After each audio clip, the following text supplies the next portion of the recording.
और चलिए बात करेंगे मध्य प्रदेश विधानसभा की। विधानसभा के बजट सत्र का आज है 10वां दिन और विधानसभा में बीजेपी के विधायक शैलेंद्र जैन ने नई पाइपलाइन का मुद्दा उठाया। ये तस्वीर आप देख रहे हैं विधानसभा से। जो भाजपा के पूर्व जिलाध्यक्ष अपने पद से फायर कर रहा है, ड्रांस कर रहा है, जो इसमें कुर्स दो यार, कुर्ता को पेंट पजामा कुर्स दो। भाजपा नेता के लोग जब फायर करते हैं तो उन पर कानून नहीं है और हम विपक्ष के विधायक है, हमारे लिए कानून बता देते हैं। तो निश्चित रूप से कहीं ना कहीं बाबू जंडेल हैं जो इसका विरोध करते हैं, यहाँ पर नजर आ रहे हैं। पर ये कहीं ना उनका ये भी बड़ा आरोप है कि बाकी जो अन्य नेता हैं अगर ऐसा करते हैं तो उन पर FIR नहीं होती। कैमरामैन सनी के साथ अनुराग मालवीय, 24x7 भोपाल।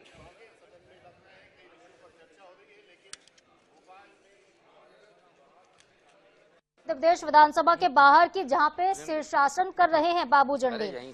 श्योपुर जिले के कांग्रेस के विधायक हैं बाबू जंडेल, जिन्होंने योग करना शुरू कर दिया है। शीर्षासन की मुद्रा में गांधी प्रतिमा के सामने कांग्रेस के विधायक नजर आ रहे हैं और बता दें हम आपको कि FIR को लेकर उन्होंने इस तरह से विरोध जताया है।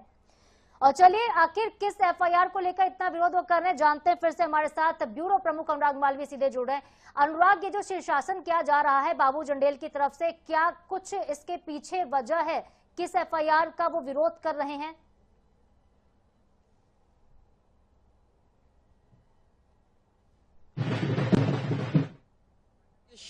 श्योपुर में एक विवाह समारोह था और उस विवाह समारोह में बाबू जंडेल जो हैं वो हर्ष फायर उन्होंने किया था और उसके बाद उन पर FIR दर्ज हो गई।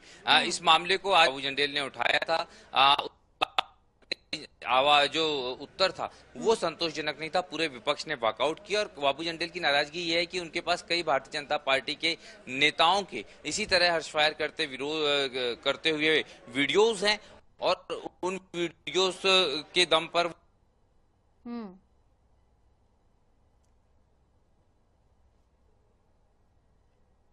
एक तरह से ये भी बात उनकी होता है।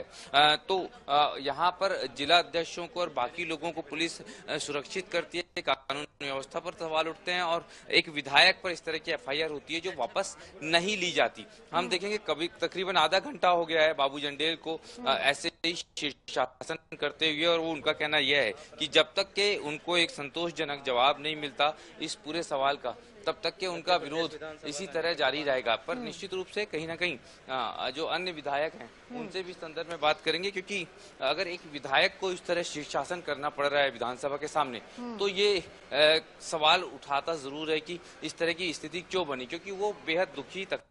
और उनका कहना यह है कि बहुत सारे नेताओं के उन पर कभी इस मामले में FIR नहीं हुई है। जी बिल्कुल ठीक है, इस विषय को तो हम आगे भी इस पर चर्चा करेंगे, लेकिन आज अवैध कॉलोनियों का भी मुद्दा अनुराग गूंजा है। क्या विषय था, किसने मामला उठाया, जवाब क्या कुछ मिला है? जो अवैध कॉलोनियों को लेकर मुद्दा सदन में गरमाया है, इस पर क्या अपडेट है?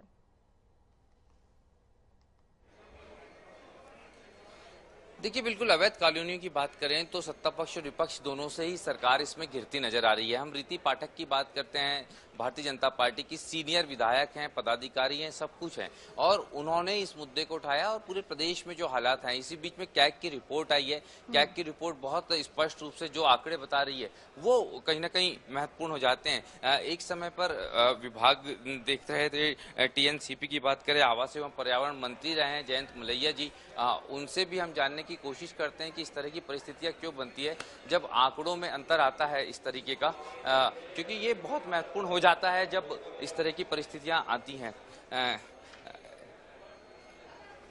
सर, कैग की रिपोर्ट आई है, उसमें ये दिखाया गया कि नगर निगम ने हजारों परमिशन दे दी लेकिन आवास एवं पर्यावरण विभाग की परमिशन लिमिटेड थी। इस तरह के अंतर क्यों आते हैं? आपके पास तो विभागीय अनुभव काफी है। नहीं, मैं समझा नहीं क्या कह रहे हैं सर। कैग की रिपोर्ट आई है, उसमें के बताया गया है कि परमिशन की बॉडीज नगर निगम बहुत सारे दे देते हैं। आवास एवं पर्यावरण विभाग की परमिशन 700 है और 8000 परमिशन उसी शहर में करीब नगर निगम की। तो इतना बड़ा अंतर क्यों आता है दोनों जगहों पर एजेंसीज में? सर नहीं, चलिए ठीक है अनुराग, आप बातचीत करते रहिएगा, आगे हम आपसे जानकारी इस विषय पर विधानसभा को लेकर अपडेट लेते रहेंगे। बहुत शुक्रिया फिलहाल आपका।